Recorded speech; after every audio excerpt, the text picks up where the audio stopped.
तो आज आपको ये मैथ का सर जी बताने आया है बहुत ही जरूरी चीज जिसका नाम है अनुपात एंड समानुपात यानी रेशियो एंड प्रोपोर्शन। ये क्लास 6 से स्टार्ट होता है। 8th 10th 11th 12th और एसएससी लेवल सीजीएल लेवल हर लेवल पर ये छाया हुआ है। तो अनुपात समानुपात के लिए हम स्टार्ट करते हैं आज का टॉपिक, क्योंकि मैं आपका ज्यादा टाइम लेना ही नहीं चाहूंगा बिल्कुल भी। और स्टार्ट कर देता हूं आपकी ये जरूरी चीज, अनुपात समानुपात। तो थोड़ा सा इसको हम देखते हैं क्या होता है ये। Ratio and proportion. Okay, ratio and proportion. तो रेशियो एंड प्रपोर्शन के अंदर मैं जो अभी आपको जरूरी चीज बताने जा रहा हूं वो है रेशियो होता क्या है। तो रेशियो क्या होता है दोस्तों? रेशियो को जानने के लिए आपको पहले कोई दो वैल्यूज लेनी होंगी और वो दोनों वैल्यू यूनिट वाइज सेम होनी चाहिए। अब यूनिट वाइज सेम से मेरा मीनिंग क्या है? सपोज मेरे को 10 रुपीज का रेशियो निकालना है 50 रुपीज से। ओके, अब ये भी रुपीज में है यूनिट और ये भी किस में है? रुपीज में है। तो रेशियो कैसे निकाला जाता है? इन दोनों को हम बटे में रखते हैं। बात ध्यान रहे, पहले वाला नंबर न्यूमरेटर बनेगा और पीछे वाला नंबर चाहे छोटा हो बड़ा हो वो डिनोमिनेटर बनेगा। फिर ये जितना हम इनको सिंपलेस्ट फॉर्म में कर सकते हैं उतना कर लेंगे तो हमारा ये हो जाएगा 1/5। इसका मतलब रेशियो बन गया 1/5। तो रेशियो बनाना तो बहुत ही इजी सा काम होता है हमारे लिए, लेकिन एक एक स्टेप करके जब हम आगे बढ़ते हैं फिर हमें पता लगता है कि नहीं, कुछ तो है इसके अंदर। जैसे अब मैं ₹10 और 20 पैसे का रेशियो निकालना चाहता हूं। अब ₹10 एंड 20 पैसे का रेशियो निकालने के लिए मुझे सबसे पहले इनको सेम यूनिट में चेंज करना होगा। ये पैसे हैं और ये रुपए है, तो या तो रुपए को पैसे बना दो या पैसे को रुपए बना दो। तो इजी होता है रुपए को पैसे बनाना, मींस 10 मल्टीप्लाई बाय 100। तो ये आपका बन गया 1000/20। ओके, उसके बाद वही रूल, दोनों को न्यूमरेटर और डिनोमिनेटर में चेंज करो। जितना उसको आप काट सकते हो उतना आप उसे काट लीजिए, यानी 50/1, क्योंकि ये बच गया 50/1। तो रेशियो समझ आ गया होगा आपको कि किस तरीके से फाइंड किया जाता है। लेकिन इस रेशियो के यूजेस क्या है, ठीक है, वो यूजेस भी हम आपको बता देते हैं। सपोज मेरे पास मैं और सपोज ए एंड बी दो दोस्त हैं या दो पार्टनर हैं जिन्होंने एक बिजनेस शुरू किया जिसमें उनकी इनकम हुई 2000 रुपीज। ठीक है, अब इसमें इक्वल इक्वल बांटेंगे तो 1000 हो जाएंगे। ये तो बड़ा ही इजी सा वो है क्वेश्चन। लेकिन अगर ये इसको इक्वल नहीं बांटना चाहें, किसी रेशियो में डिवाइड करना चाहें, सपोज रेशियो ए और बी का वो है 2/3, तो किस तरीके से इसको हम फाइंड करेंगे? तो जैसे मुझे ए का हिस्सा निकालना है तो ए के हिस्से के लिए इस 2000 को डिवाइड करेंगे इन दोनों के सम से, यानी के 5 से, और मल्टीप्लाई करेंगे ए के रेशियो से। ए का रेशियो कितना है? 2, और बी के लिए कितना है? 3।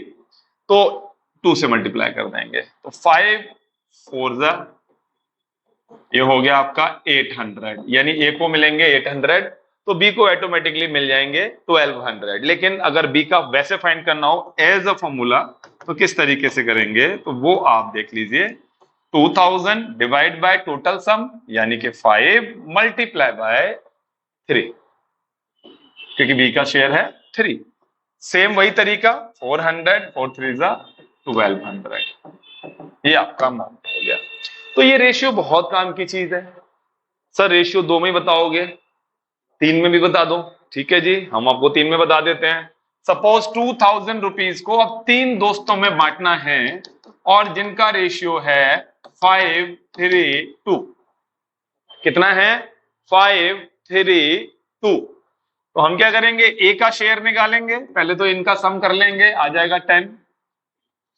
अब मैं ए का रेशियो, ए का शेयर निकाल रहा हूं, तो 2000 divided by 10 and multiply by 8 share यानी कि 5। ऐसे ही बी का निकालेंगे, 2000 divide by 10 and multiply by 3, and C का निकालेंगे 2000 divide by 10 and multiply by 2।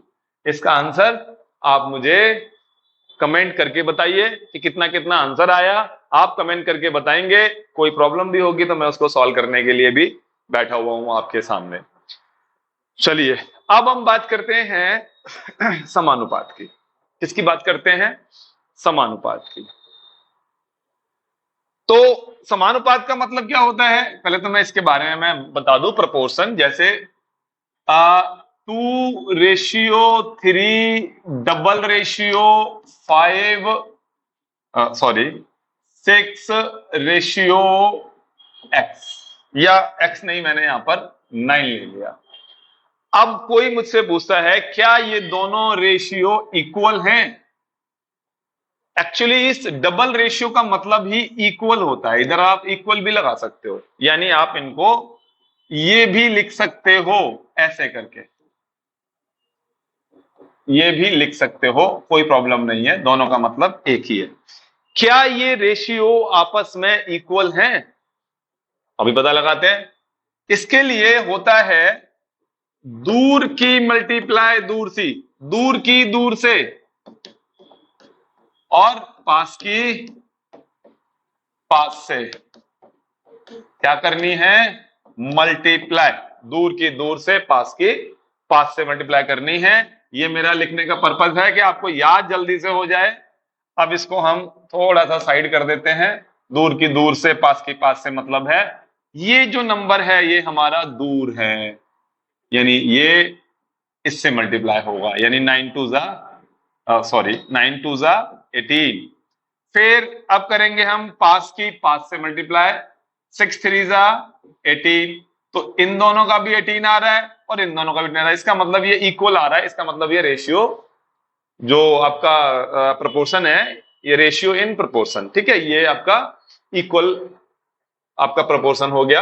तो इसको थोड़ा सा, अब मान लो मैंने क्या किया, सपोज इसके अंदर 2:3 तो पता है और 6:9 की जगह मुझे नहीं पता। सपोज अगर ये मुझे फाइंड करना होता तो मैं क्या करता? दूर की दूर से मल्टीप्लाई यानी 2x, पास की पास से मल्टीप्लाई यानी 18, और फिर मैं क्या करता, इस ये जो 2 यहां मल्टीप्लाई में है, जैसे अपनी साइड चेंज करेगा डिवाइड में आ जाएगा। कितना आ गया? 9। क्या वही आंसर आया हमारा? यस, बिल्कुल आएगा। तो कोई भी ऐसा क्वेश्चन हो आप उसे बड़े इजीली फाइंड कर सकते हैं। तो अब हम इसको थोड़ा सा आगे और लेकर के चलते हैं, जिसमें हम रेशियो एंड प्रोपोर्शन के बारे में बात करते हैं। मान लो मुझे 2 रेशियो दिए हैं, A ratio B which is 2:3, और एक रेशियो दिया है B:C यानी 8:7। तो इसको हम किस तरीके से रेशियो ABC बनाएंगे? एक चीज ध्यान रहे, अगर इसकी जगह हमारे पास ये 3 होता कोई प्रॉब्लम नहीं थी, रेशियो बन जाता 2:3:7, ठीक है। लेकिन हमारे पास यहां पर है क्या? 3 तो नहीं है। अभी मैंने यहां पे 8 लिखा था, तो ये भी 3 है बट ये भी 8 है। अब इसको मुझे कंबाइन करना है, तो कंबाइन करने का सबसे बेस्ट तरीका वो है A:B और नीचे B:C। इस तरीके से इसको लिख देंगे, ये B के नीचे B आना चाहिए, ये ध्यान रखना। तो बिल्कुल ऐसे ही करते हैं। AB मतलब 2:3, BC यानी 8:7। अब क्या करना है इसके आगे? इसके आगे हमने बहुत इजी काम करना है। ये 3 है, तो मैं जब इस तरफ नंबर बढ़ाऊंगा तो एक और रेशियो लगा के यहां पे 3 लिख दूंगा, और इधर जब नंबर बढ़ाऊंगा तो ये 8 है तो इधर भी 8 लिख दूंगा। कोई दिक्कत? ये 3 है तो यहां भी 3 लिखा, ये 8 है तो यहां भी 8 लिखा। अब मैं इनकी आपस में मल्टीप्लाई कर दूंगा। 8 2 16, 8 3 24, 7 3 21। अब अगर आपको इसमें कुछ भी ऐसा लग रहा है जो तीनों एक ही टेबल से डिवाइड हो जाएं तो कर सकते हो, अदरवाइज यही आपका आंसर हो गया। इसे बोलते हैं दो रेशियो को कंबाइन करना, यानी 16, 24 एंड 21, ये हमारा रेशियो आ गया नया। अब ऐसे ही मुझे 3 को इक्वल करना हो, अब 3 कैसे? Suppose A B 2:3, sorry B C 5:7 और सी डी 3:2, सपोज ऐसे है। अब इन तीनों को कैसे इक्वल किया जाएगा? बड़ा ही आसान तरीका, जैसा भी बताया, ए बी, फिर बी के नीचे बी सी, फिर सी के नीचे सी डी। समझ आया? बिल्कुल ऐसे ही करेंगे, ए बी बी सी और सी डी करके। तो ए बी यानी 2:3, बी सी यानी 5:7, सी डी यानी 3:2। अब हमें ये करने तो इक्वल है, बॉक्स तो पूरा ही बनाना है ऐसे करके मैंने। तो हम क्या करेंगे, देखो इधर लाएंगे तो 3 और 3 ही आएगा, क्योंकि जब मैं इस तरफ लेके जाता हूं तो सिर्फ वही लेके जा सकता हूं जो मेरा लास्ट में नंबर था। अब इधर लेके जाऊंगा इसको तो 7, इधर लेके जाऊंगा इसको तो 5, और इस 3 को इधर लाऊंगा तो 3, और इधर भी 3। अब आप इनकी मल्टीप्लाई कर सकते हो, 5 3 जा 15, 2 जा 30, 5 3 जा 15, 3 जा 45, 7 या 21 या 63, और 7 या 21 दूनी 42। किसी एक टेबल से अगर ये कट रहे हैं तो आप बिल्कुल काट सकते हो। मुझे तो ये 3 से कटते हुए दिखाई दे रहे हैं, 3 10 जा, 3 15 जा, 3 21 जा एंड 3 14 जा। ये आपका आ गया ए बी सी डी का रेशियो, A B C D ratio combine हो गया। बहुत ही आसान तरीका दोस्तों, इससे आसान तरीका कहीं नहीं मिलेगा आपको जो मैं बता रहा हूं। अब सपोज मेरे पास 1/2 रेशियो, 1/3 रेशियो, 1/4, इसको रेशियो में कैसे चेंज करते हैं? और एक है 1/2 इक्वल 1/3 इक्वल 1/4, इसको रेशियो में कैसे चेंज करते हैं? तो जब भी ये इस तरीके से हो तो बहुत ही इजी है इसको रेशियो में चेंज करना, 2 3 4, ठीक है, यही रेशियो बन जाएगा आपका, रेशियो बदल जाएगा, यानी इक्वल हट जाएगा और रेशियो आ जाएगा। लेकिन अगर इसको चेंज करना हो, क्योंकि इनके बीच में इक्वल नहीं है, इनके बीच में तो रेशियो है, तो आपको 4 3 2 का एलसीएम लेना होगा, एलसीएम ऑफ 2 3 4 विच इज 12। अब 12 आपने देखना है 2 के टेबल में कितने पे आता है, 6 पे, ठीक है, 3 के टेबल में कितने पे आता है, 4 पे, और 4 के टेबल में कितने पे आता है, 3 पे। ये बन गया आपका रेशियो। नहीं समझ आ रहा है? रिवर्स करके देख लो मेरी वॉइस को दोबारा से, ठीक है, समझ जरूर आएगा। तो ये सारी चीजें हमें रेशियो में चेंज करके दिखाती हैं।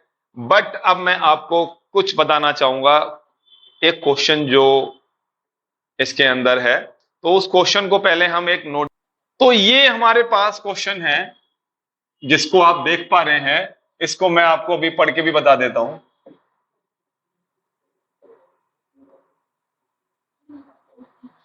तो ये हमारे पास क्वेश्चन है, देखिए, किसी बैग में ₹1, 50 पैसा एंड 25 पैसा 3 डिनोमिनेशन के सिक्के हैं, जिनका जो इनकी कीमत का अनुपात है, यानी इनके प्राइस का जो रेशियो है वो 3 11 एंड 7 है, और टोटल सिक्के हैं 480।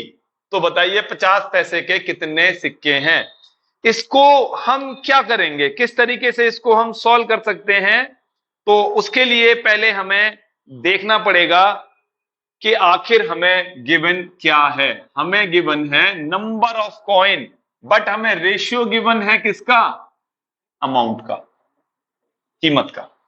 तो सबसे पहले हम क्या करेंगे, ₹1 का मतलब होता है 100 पैसे, इसको सेम में चेंज करेंगे, 100 पैसे, 50 पैसे, 25 पैसे, ये लिखा। और नंबर ऑफ काउंट, अब होता क्या है, इसको हम ₹1 भी लिख सकते हैं, प्रॉब्लम नहीं है, वो तो मैं आपको समझाने के लिए बता रहा था। जैसे देखिए 30, अगर 30 कॉइन है, सपोज हमारे पास जो डिनोमिनेशन है वो 30 रुपीज का है, सॉरी।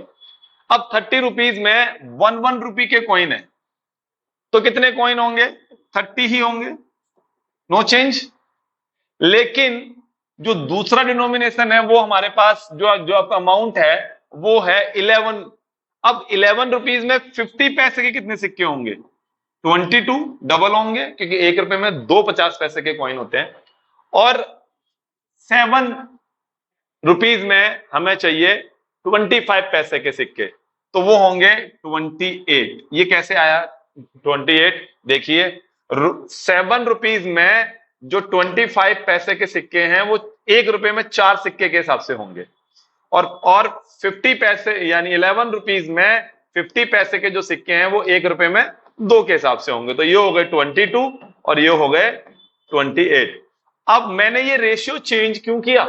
रेशियो चेंज मैंने इसलिए किया कि रेशियो जो हमें यहां गिवन था वो अमाउंट का गिवन था, कीमत का गिवन था, लेकिन हमें जो रेशियो फाइंड करना है वो चाहिए नंबर ऑफ कॉइन का, क्योंकि हमें जो टोटल नंबर दिए हैं वो कॉइन के दिए हैं। तो अब इसके लिए अब मुझे पता लग गया कि मेरे पास जो कॉइन्स में अमाउंट है वो है 30 कॉइन्स रेशियो में 1 रुपी के हैं, 22 कॉइन 50 पैसे के हैं, और 28 कॉइन जो है 25 पैसे के हैं रेशियो में। ठीक है, इस रेशियो को मैं और छोटा कर सकता हूं। ये आ गया 15, ये आ गया 11 और ये आ गया 14। ठीक है, टोटल जोड़ कितना आ रहा है? जोड़ लीजिए 26, ये आ गया 40, हमारा टोटल जोड़ आ गया।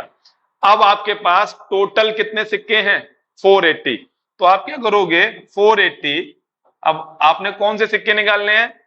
50 पैसे वाले। तो ऊपर 11, नीचे टोटल जोड़ यानी के 40।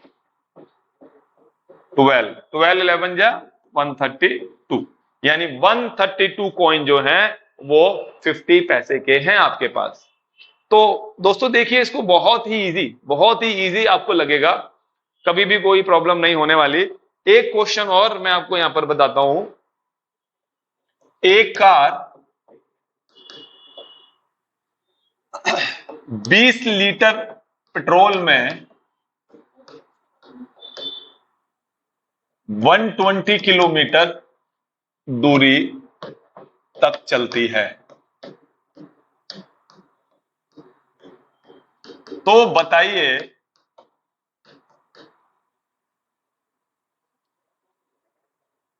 35 लीटर पेट्रोल में कितने किलोमीटर चलेगी? तो आपने कुछ नहीं करना, सिर्फ इनका रेशियो बना देना है 20:120, यानी ये है पेट्रोल कितना है लीटर में, और ये है किलोमीटर जो उसमें चले, फिर इक्वल अब की बार कितना है 35 लीटर, यानी ये है पेट्रोल, और रेशियो में कितने किलोमीटर चले हमने क्या मान लिया x। तो अभी आपको मैंने ये क्वेश्चन बताया था कि दूर की मल्टीप्लाई दूर से, पास की मल्टीप्लाई पास से, तो 20 multiply by x equal 120 multiply by 35। ये 20 इसके डिवाइड में आ जाएगा, डिवाइड मींस नीचे डिनोमिनेटर में, तो ये ऐसे हुआ 6 आया, 6 को अगर हम 35 से करते हैं तो 210 किलोमीटर आंसर आपका आ जाएगा। तो कितना इजी है दोस्तों ये पता लगाना। ऐसे क्वेश्चन हमसे बहुत ज्यादा पूछे जाते हैं, तो इसको हम बोलते हैं रेशियो एंड प्रोपोर्शन। और भी बहुत सारी बातें हम रेशियो एंड प्रोपोर्शन के अंदर लेकर के आएंगे। इसके पार्ट 2 में वेट करिए उसका और एंजॉय कीजिए। Thank you so much to watch this video.